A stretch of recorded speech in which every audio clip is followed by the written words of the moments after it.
Welcome to Ink to Paper Saturday Showcase feature. I'm Ashley, and in this video I'm going to be featuring Many Anemones, and the blooms are absolutely fabulous. I really enjoy this stamp set because there's so many techniques you can use with this, but in this video I'm going to be showing one of them, and that is watercoloring, and it's watercoloring with a little bit of heat embossing. So you'll see a little bit of heat emboss resist technique with the watercolor technique in this video. Super easy to do with the stamps, and I'll also share some tips how to do it if you want to not use the stamps but watercolor freehand as well. So you're going to want to make sure you watch this video for another way to use these stamps and the dies to make beautiful cards. I want to show you what we're going to be doing in this video, and that's creating watercolor blooms, anemone blooms on watercolor paper with just dye, ink, the refillers, and then some water. And then I heat emboss them with gold embossing powder. The results are beautiful. You can do this directly onto a card front. You don't have to do it actually on the die cuts. I'm just going to be demoing how to do with them on the actual die cuts. So I'm going to set them to the side. I already have my die cuts here.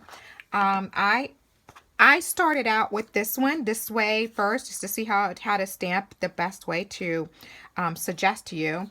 I started out stamping this one here with the exterior, then I went interior, and then I heat embossed last. For the sake of this video, I'm going to heat emboss first and then watercolor, and do more of a watercolor resist. I think that is a little bit easier of a process, so I'm going to work through that with you on the video. So let's go ahead and start. I'm going to start with this bloom here, and we're going to do a little bit of heat embossing. So I'm going to heat emboss everything. So I'm going to stamp the outline image, the detail outline image, with Versamark watermark ink on my watermark ink pad, and then stamp it right onto the watercolor paper on the bloom die cut.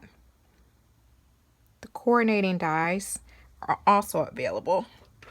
All right, so I have that one done there. What I'm going to do while I have everything out, I'm just going to go ahead and add, this is gold embossing powder. So what I do is I find a little bit of an area where I can put my tweezers and scoop the gold embossing powder right over the die cut.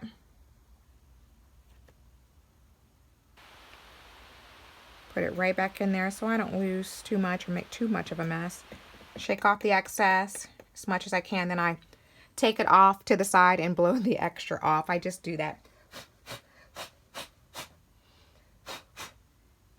Okay, so I'm going to set that to the side, and I'm just going to keep doing the same process for the other two blooms. It's this one here, and just want to line it up. So you look at the shape of the bloom in order to determine where you should position it on the die cut. Sometimes I just like to just move my stamp around and keep the die cut in place. It makes it a little bit easier, and this looks like exactly where I want to be.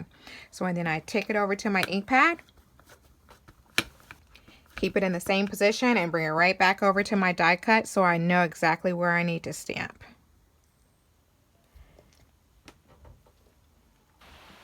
So while I'm here, I look to see where I can put my tweezer, which is somewhere right in this area.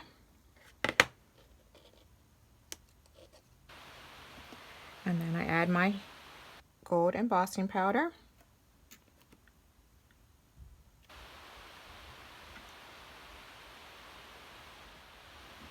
Stamp here. This one was super easy to line up. Get my tweezers out. This side looks like the perfect place. I did that perfectly. All right. Add my gold embossing powder. Now you can do this with any color embossing powder. I chose gold. I want it to look luxurious. I like gold. You can use silver, and of course white will look great too once you get the watercolor on here. So experiment with those embossing powder colors. Now I take my tweezers again, and then I start the heat embossing process with my heat tool.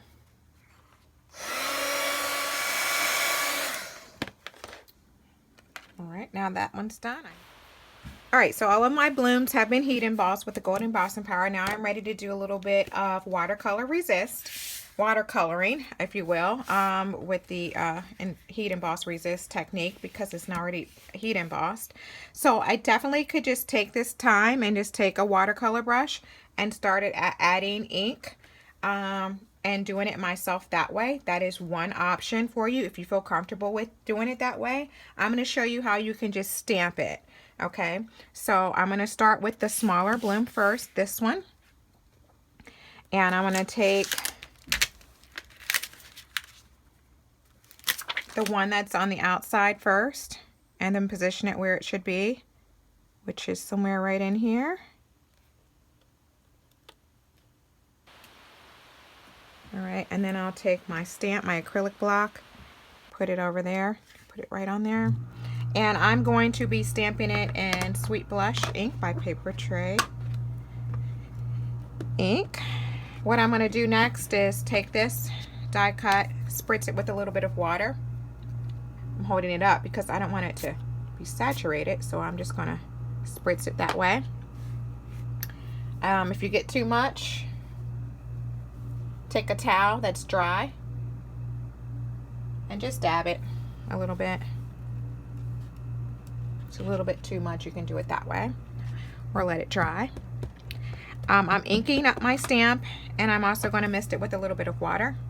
Not too much, not too little. And that's how I'm applying this ink color, like that. Super easy to do, and if you're not super comfortable with watercoloring, this is a great place to start. So I'm going to do the same thing with a Pale Peony by Papertrey ink. I'm going to ink my stamp, spritz it with a little bit of water, and then go in here with this detail part right there and transfer that color right over to the die cut. All right, I'm going to do the same thing for the other two blooms.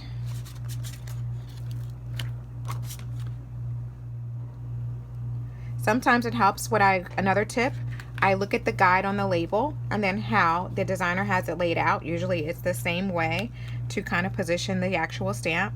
So I will do that as a little bit of a guide to help me to figure out, okay, it should go somewhere this way. Like so, okay? So that's another way you can do it. So I'm gonna mist my watercolor paper here a little bit. Sweet Blush, a little bit of spritz.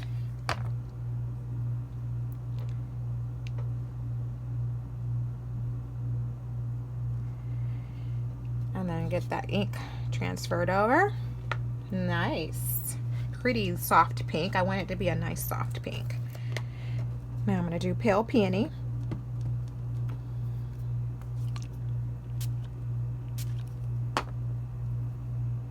And add it right to these blooms right here that are a little bit empty. All right, beautiful. So this one goes somewhere right in there. I'm gonna spritz my die cut again.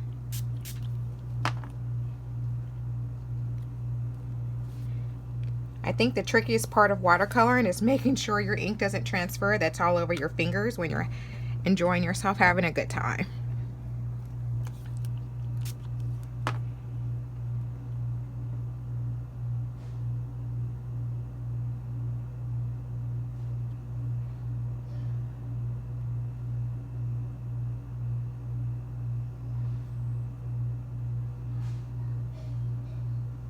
Here we go. Add that color. Now for the bloom, for the Pale Peony ink, line that right up. Makes it super easy when it's already heat embossed. I did it the opposite way, just to try it out. And it's definitely doable, but I think this is much better results.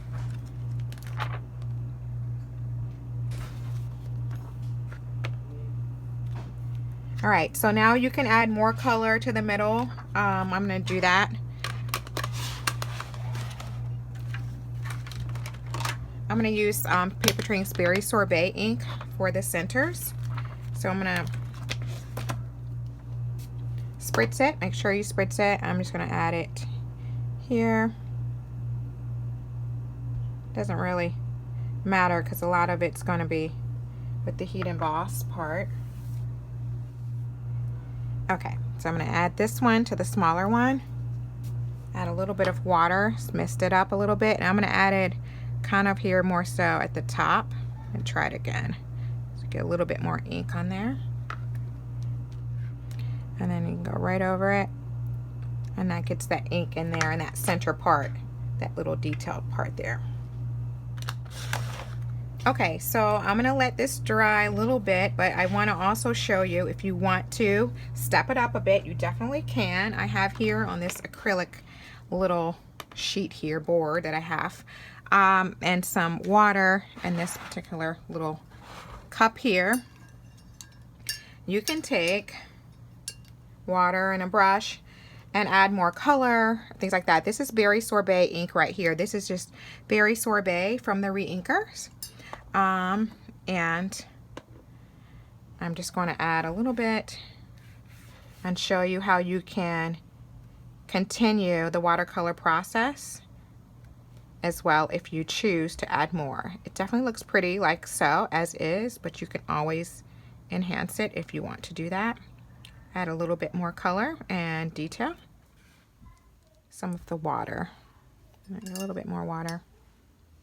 I like to watercolor like I like to season when I cook, and start a little bit and add more as needed. So it's easy to add more, it's more difficult to take away. So that's my tip. Something needs to be blended more, add a little bit more water. Right here will be a good spot. Alternatively, you can get more detailed and add more color, something like that. By coming in, this is Lovely Lady right here. It adds a little bit of more of a purpley color, which you may or may not like, but it can be really, really pretty. To make that water thin out, the color thin out a little bit, add more water to add more color. If it's not quite saturated enough, just add a little bit more direct color with the Reinker by just dabbing it with the water already there. Okay, and I forget what this color is. Let me check. That's Pale Peony. So you can go here with the Pale Peony and add some color as well to the areas that might be just a little bit lacking or might need a little bit more blending.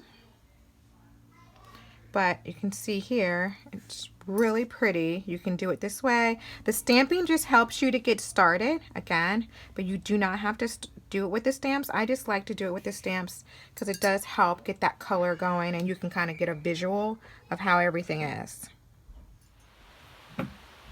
Okay, to remove any extra, you can take a clean paper towel, even though mine's not clean. This is a dried up baby wipe as an option. And you can just dab it to remove some of the excess water or ink from a project. And the same results can be achieved by doing the same type of technique on the leaves as well. So you can go back in darker colors and things like that. All right, so once your blooms have dried, you can just take your card. You can add a little bit of watercolor to the background. I think it will be really pretty. I'm going to take a little bit of bright Buttercup. I'm going to spritz my watercolor paper a little bit.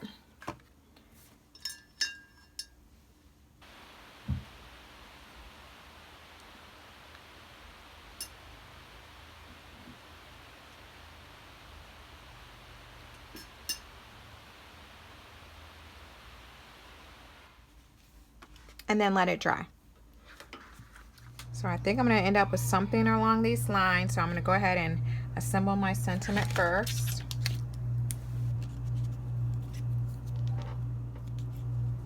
Frame it out, wishes.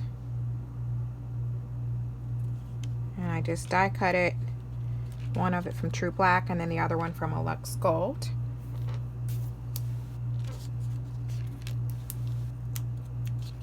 Add some blooms here.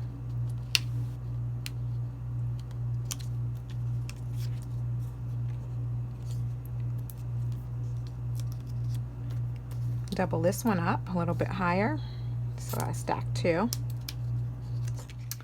And this is my finished card with the watercolor blooms. So easy to do, but a beautiful effect. You can just make them ahead of time and then already have them saved in your pouch and ready to go to create a card, doing them in a lot of different colors and enjoy the watercoloring process. Alright everybody, that concludes this week's video. I thoroughly enjoyed my creative process in watercoloring these blooms from Many Anemones stamp set. It was such fun and I can't wait to do a little bit more. So, thanks so much for watching and I'll see you guys next week. Bye!